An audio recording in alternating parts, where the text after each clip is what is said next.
Hey, what's going on, guys? Today we're going to talk about Sigrid, one of the first units you should be making in Dragonair, and I'm going to talk about how to build her, a little bit why to build her, and what's good about her. Let's jump in. Sigrid will help you clear most of the game in the early stages. One of the biggest things about Sigrid that you're going to find in the game is that she's a rare champion, meaning that she's in the blue tier, not the purple, so she's fairly easy to summon. When you're first starting out the game, your main champion, or main character, MC as they like to call him, is going to be very powerful as fire. In Season 1, you're going to have a fire poison team to build, and she's going to fill that suit really, really good for a lot of units. So you're going to be building your main champion, and then you're going to want to focus on Sigrid. She's going to be built on a lot of attack power. And so you're going to be focusing on attack, crit rate, crit damage, and if you can, attack interval plus skill haste. So on mine, we have the eyeball of the giant. It's the first artifact that I've built to complete 20, and it gives her plenty of attack plus attack percentage, and then also the wearer's ultimate skill gains 20% bonus damage. So she's on 100% damage build. You're going to want to go into a crit damage build with gloves. You're going to want attack. Obviously not flat attack, but you're going to want attack. This roll just happened to be the highest one that I have. I'll switch her over to percentage-based rolls when I get a chance to. But that's nonetheless the best that I have so far. You're going to want attack and crit damage, substats in here. If you can, crit rate, crit damage, and attack up in the hat. And the same thing for your weapon. So you're going to, because it's flat attack, you're going to want some attack percentage, crit rate, and crit damage in here. So you're going to want to put her on a full crit damage build. And so the one thing about her skills that you need to work on with her is after you're done building into damage, you're going to need to work on some timing. And let's talk about her skills for a second. So her captain skill increases the allies' accuracy by 30 in all the battles. Her passive, when an enemy inflicted with the debuff dies, the hero gains 25% ultimate energy. So whenever there's an enemy that's inflicted with a debuff and it dies, she's going to gain 25% ultimate energy. So timing her after her first use of her ult is going to be a little bit fun, I'm going to say, but you probably don't have to control it as much as you'd think. This one, the Venom Arrow, she shoots 2 toxic arrows at the enemy, each dealing poison damage. This skill has a 75% chance of inflicting healing prohibition for 5 seconds, and then it scales up based on attack, gives it 25% extra chance, and also lowers the recharge time. Here's the one kicker though. On her ultimate, Venom Blast deals poison damage to an enemy and all enemies inflicted with debuffs, with a 75% chance of inflicting healing prohibition and attack penalty 2 for 10 seconds. You're going to put some skill ups into her. She's going to do more damage. She's going to require less energy to do it to start. And she's also going to get a higher chance of inflicting the debuffs. Now, as far as timing goes in your teams, I have a guy like Dane. If you summon Dane when you're first playing, you're going to want to time him before Sigrid, at least on their first try. At least on their first ult run. And here's why. He's going to go ahead and cast 75% chance to dispel 2 buffs from enemies within range. And then he's going to deal fire damage. He's going to have a 75% chance of inflicting attack penalty for 10 seconds. This attack penalty is an AoE thing, meaning area of effect, and it hits all the enemies in a range, in that range, in the diamond range. Up top here, you can see that. And so what that does is it gives them the debuff that Sigrid needs in order to use her ult at the best.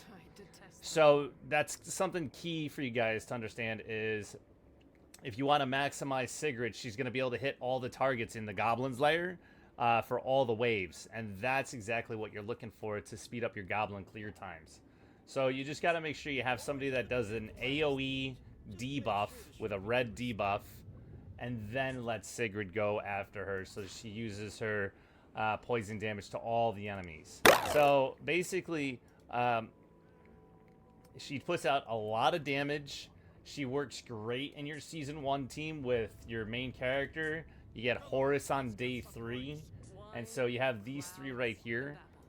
Hexandra really fills the bill as far as a good healer for the squad. And then if you want to continue, you can build somebody like Latalis, who's really good with your team. We just got done getting Erich, so he would be really good. Or if you found a poison or a fire healer other than Hexandra, it's usually really good as well. Just so you have that 2 damage, 2 healer, 1 tank build. Let's talk about skill timing. So we're going to click on this little button over here with the arrow and the helmet. You're going to notice that I have a full fire and poison team. But right here it says edit skill timing. Now, as I was saying before, you're going to have Dane go first and apply an AoE debuff. So we're going to time him at 11.5 seconds. And then right after that, we're going to have Sigrid go at 12 seconds for her first casting. Now, because of a lot of enemies dying, because they have a lot of debuffs, you're going to have, you know, her just popping off all the time. So she's just going to keep firing her ult. It's not easy to keep that in timing, so we're just going to let everything else go to default. And then, of course, Latalis is going to be in there popping his ult as well. So let's go ahead and just move forward so you guys can actually see this. I'm going to lower it down to 1. And so as you can see right here, they're going to be with a little timing. She's going to hold off her ult. Right here, it's going to fill up. She's going to wait.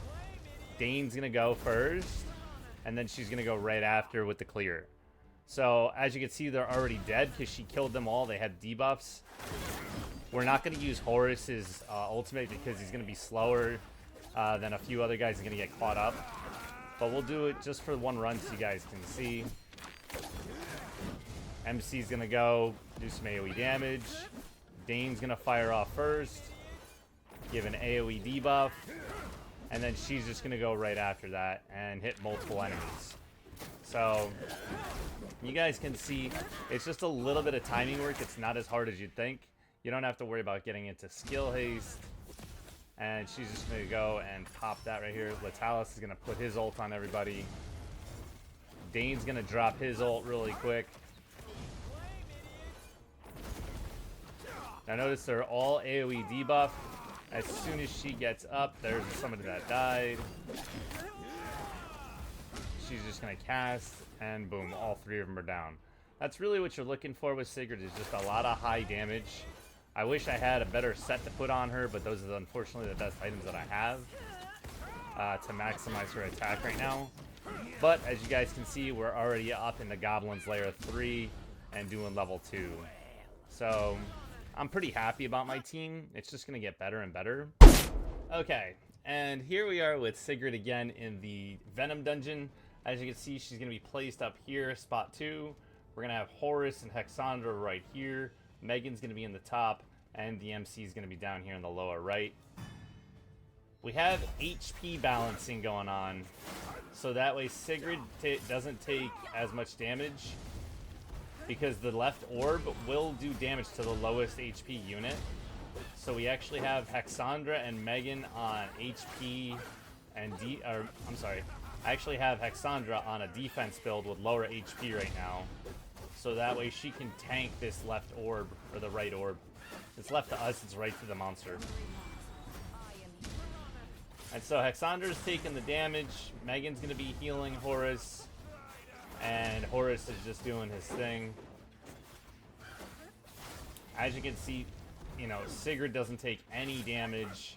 And so she's just going to power through.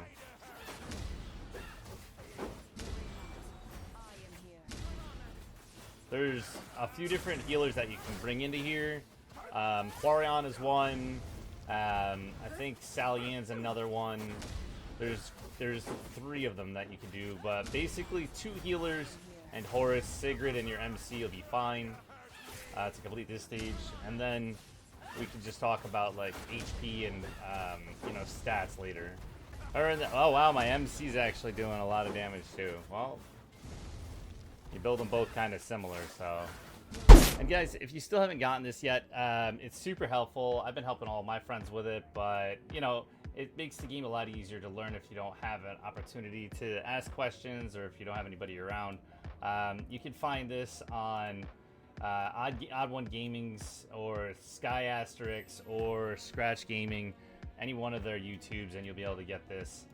But anyway, Sigrid is really high up in the temporal vortex.